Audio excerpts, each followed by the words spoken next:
하나님 말씀 보도록 하겠습니다. 하나님 말씀 이사야 1장 1절에서 20절까지 말씀입니다. 이사야서 1장 1절에서 20절까지 말씀입니다.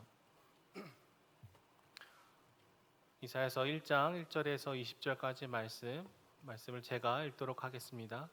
유다 왕 우시야와 요담과 아하스와 히스기야 시대에 아모스의 아들 이사야가 유다와 예루살렘에 관하여 본 계시라. 하늘이여 들으라, 땅이여 귀를 기울이라. 여호와께서 말씀하시기를 내가 자식을 양육하였거늘 그들이 나를 거역하였도다. 소는 그 임자를 알고 나귀는 그 주인의 구유를 알건만은 이스라엘은 알지 못하고 나의 백성은 깨닫지 못하는도다 하셨도다. 슬프다, 범죄한 나라요, 허물진 백성이요, 행악의 종자요, 행위가 부패한 자식이로다. 그들이 여호와를 버리며 이스라엘의 거룩하신 이를 만홀히 여겨 멀리하고 물러갔도다. 너희가 어찌하여 매를 더 맞으려고 패역을 거듭하느냐. 온 머리는 병들었고 온 마음은 피곤하였으며 발바닥에서 머리까지 성한 곳이 없이 상한 것과 터진 것과 새로 맞은 흔적뿐이거늘 그것을 짜며 싸매며 기름으로 부드럽게 함을 받지 못하였도다. 너희의 땅은 황폐하였고 너희의 성읍들은 불에 탔고 너희의 토지는 너희 목전에서 이방인에게 삼켜졌으며 이방인에게 파괴됨 같이 황폐하였고 딸 시온은 포도원의 망대같이 참외밭의 원두막같이 애워싸인 성읍같이 겨우 남았도다. 만군의 여호와께서 우리를 위하여 생존자를 조금 남겨두지 아니하셨다면 우리가 소돔 같고 고모라 같았으리로다. 너희 소돔의 관원들아, 여호와의 말씀을 들을지어다. 너희 고모라의 백성아, 우리 하나님의 법에 귀를 기울일지어다. 여호와께서 말씀하시되 너희의 무수한 재물이 내게 무엇이 유익하뇨? 나는 순양의 번제와 살찐 짐승의 기름에 배불렀고 나는 수송아지나 어린 양이나 수렴소의 피를 기뻐하지 아니하노라. 너희가 내 앞에 보이러 오니 이것을 누가 너희에게 요구하였느냐? 내 마당만 밟을 뿐이니라. 헛된 죄물을 다시 가져오지 말라. 분향은 내가 가증히 여기는 바요, 월삭과 안식일과 대회로 모이는 것도 그러하니 성회와 아울러 악을 행하는 것을 내가 견디지 못하겠노라. 내 마음이 너희의 월삭과 정한 절기를 싫어하나니 그것이 내게 무거운 짐이라. 내가 지기에 곤비하였느니라. 너희가 손을 펼 때에 내가 내 눈을 너희에게서 가리고 너희가 많이 기도할지라도 내가 듣지 아니하리니 이는 너희의 손에 피가 가득함이라. 너희는 스스로 씻으며 스스로 깨끗하게 하여 내 목전에서 너희 악한 행실을 버리며 행악을 그치고 선행을 배우며 정의를 구하며 학대받는 자를 도와주며 고아를 위하여 신원하며 과부를 위하여 변호하라 하셨느니라. 여호와께서 말씀하시되 오라, 우리가 서로 변론하자. 너희의 죄가 주홍 같을지라도 눈과 같이 희어질 것이요 진홍과 같이 붉을지라도 양털같이 희게 되리라. 너희가 즐겨 순종하면 땅의 아름다운 소산을 먹을 것이요 너희가 거절하여 배반하면 칼에 삼켜지리라. 여호와의 입의 말씀이니라. 아멘. 제가 요새 운동을 하면서 지나간 드라마들을 종종 보고 있는데요. 부부의 세계라는 드라마를 처음부터 이렇게 보고 있습니다. 아직 4화밖에 제가 보지는 못했는데요. 이 드라마의 대부분의 내용이 우리가 결혼이라는 생활 안에서 외도를 할 때 얼마나 우리 삶이 비참해지고 뒤틀어지는지를 그려내고 있는 것 같습니다. 드라마상에서 이제 바람을 피는 남편을 보면은요, 생각보다 아내한테 굉장히 자상한 것 같습니다. 겉으로 보면 아무런 문제가 없어 보여요. 그런데 과연 언제까지 이 남편이 자상하게 아내를 대할 수 있을까요? 자신이 바람을 피는 것을 들키기 전까지가 아닐까 추측을 해봅니다. 이게 옳지 못하다라는 것을 알면서 다른 여자를 만나게 되면은 필연적으로 양심이 소리를 칠 수밖에 없죠. 그리고 죄책감에 시달릴 수밖에 없을 것 같습니다. 그래서 겉으로는 아내에게 굉장히 잘 해주는 것 같습니다. 그런데 화려한 선물을 가져다 준다든지 분위기 있는 레스토랑에 같이 간다든지 갑자기 뜬금없이 꽃을 선물을 해준다든지 일반적인 남편들과는 전혀 다르게 굉장히 자상한 외관을 가져갈 수밖에 없는 것이죠.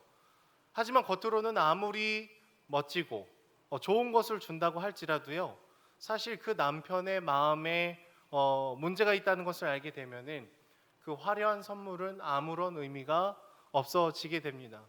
오히려 사랑이 가득해 보였던 많은 것들이 사실은 죄를 감추거나 자신의 죄책감을 털어내기 위한 수단이었다라는 것을 아내가 알게 된다면 더 화가 나고 감동이 되었던 자기 자신이 더 미워 보일 수도 있을 것 같습니다. 오늘 말씀 본문 가운데 유다 백성들도 비슷했습니다. 겉으로 보면 하나님께 꽤나 경건한 제사를 드리는 것 같았지만 하나님은 오늘 말씀을 통해서 지금 너희의 마음에 커다란 문제가 있다라고 얘기를 하고 있는 것이죠. 너희가 무수한 재물과 숫 염소의 피를 내세우면서 지금 나한테 나아오지만 내가 그것들을 너희한테 요구한 적이 없다.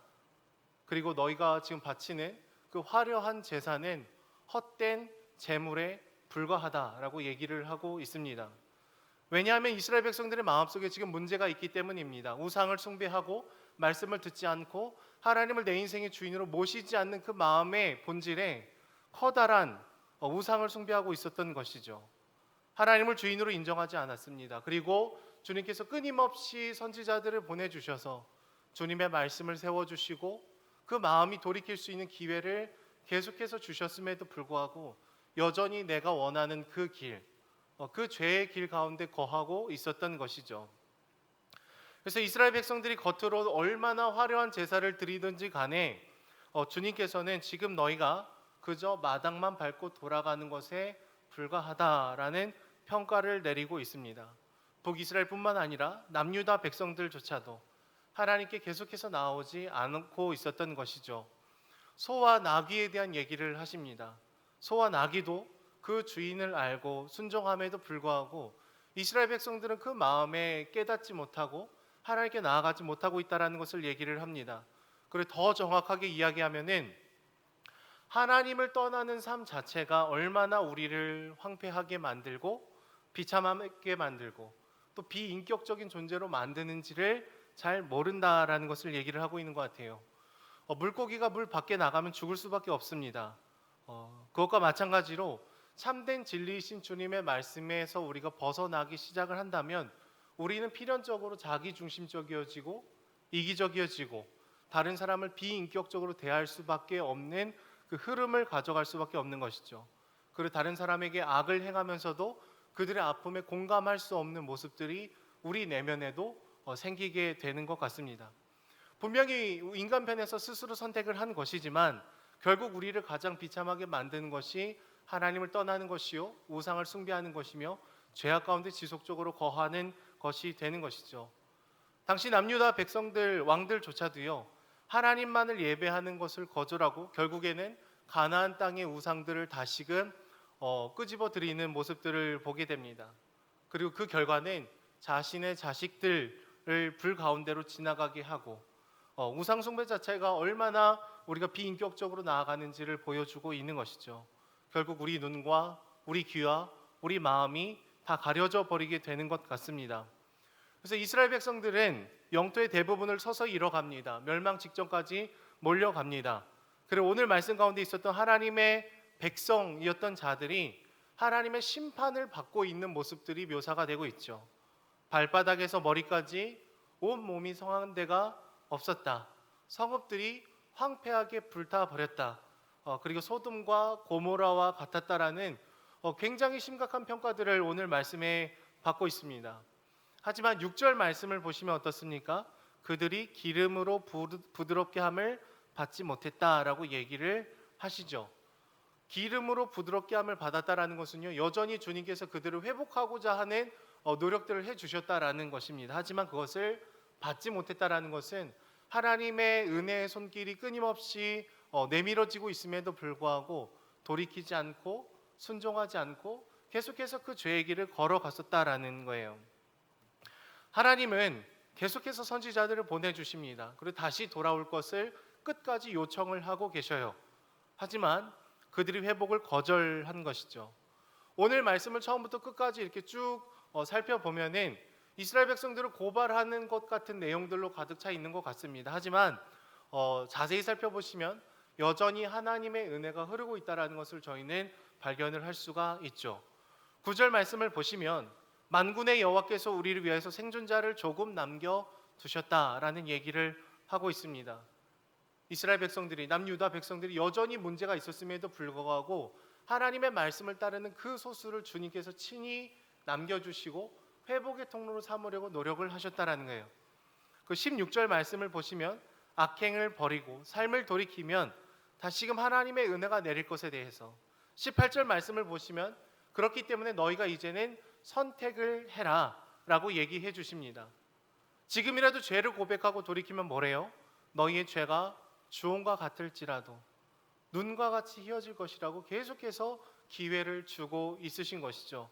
하지만 여전히 듣기를 거절하고 죄와 우상 안에 거하면 칼에 삼켜질 것에 대한 그 심판을 선언하고 있습니다.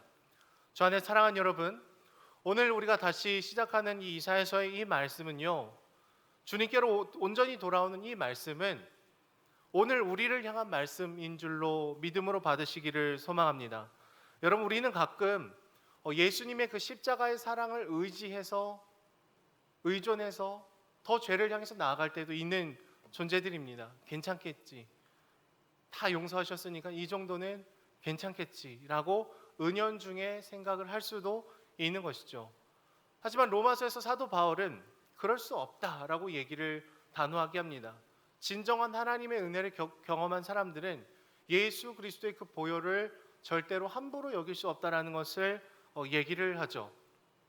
우리는 겉으로 보면 주일에 예배를 드리고요, 새벽에도 매일 이렇게 나와서 기도를 할 수 있습니다.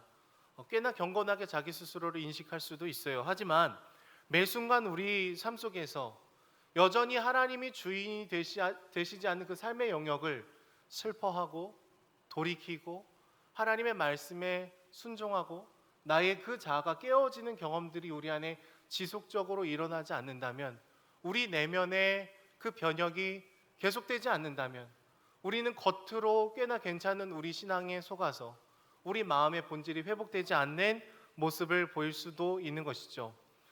제가 예전에 그 사법고시를 공부하면서 이제 고시원에 살 때 이야기입니다. 그 냉장고가 하나 있었는데요, 조그만 냉장고였습니다. 고시원에 있는 냉장고 굉장히 조그만데 저희 어머니께서 이제 반찬을 해서 주시면 제가 반찬을 그렇게 안 먹고 그 냉장고 안에만 넣어놨어요. 그래서 나중에 뭐 먹으면 괜찮겠지 하다가 몇 개월이 지나갖고 그 냉장고를 열어보면은 겉에서 볼 때는 괜찮은데요, 안을 다 이렇게 들여다보면 굉장히 시원함에도 불구하고 곰팡이 꽃이 아름답게 피어 있을 때가 종종 있습니다. 보통 저희가 냉장고를 열 때는 뭐 10초 이내로 열고 닫습니다. 겉으로 볼 때는 아무 문제가 없는 것 같습니다. 그런데 냉장고 청소를 할 때야 비로소 우리는 생각보다 많은 그 음식물들이 그렇게 좋은 상태가 아니라는 것을 보게 되는 것 같아요. 우리도 우리 내면을 볼 때 그냥 겉모습만 보고 바로바로 닫아버리면 1년, 2년, 10년 우리 마음을 나중에서야 뒤늦게 들여다보면은 우리 내면에 심각한 문제가 있다는 것을 나중에 알 수밖에 없는 것이죠. 혹여나 우리가 예배당 안에서 주님 앞에 예배를 드리는 모습과 또 예배당 밖에서 사람을 대하는 그 모습 사이에 간극이 너무나 크다면 우리는 슬퍼할 줄 알아야 됩니다. 그리고 우리 겉모습의 변화뿐만 아니라 우리 내면의 깊은 곳에 하나님의 주인 되심을 인정하지 못하는 우리의 마음의 흐름을 슬퍼하고 주께 돌이키는 일들이 있어야 되는 것이죠. 저 안에 사랑하는 여러분, 오늘 이 새벽이 그런 마음의 변화의 출발점이 될 수 있었으면 좋겠습니다. 우리 마음이 주님의 말씀으로 인해서 쪼개지고 깨어지고 다시금 우리의 그 연약함을 뛰어넘는 주의 은혜가 우리 마음으로부터 우리를 회복하는 귀한 역사가 일어나기를 소망합니다. 오늘도 우리를 향해서 은혜의 손길을 내미시는 주의 손을 붙드시면서 하나님만을 선택하고 나아가는 저와 여러분들이 되기를 소망합니다.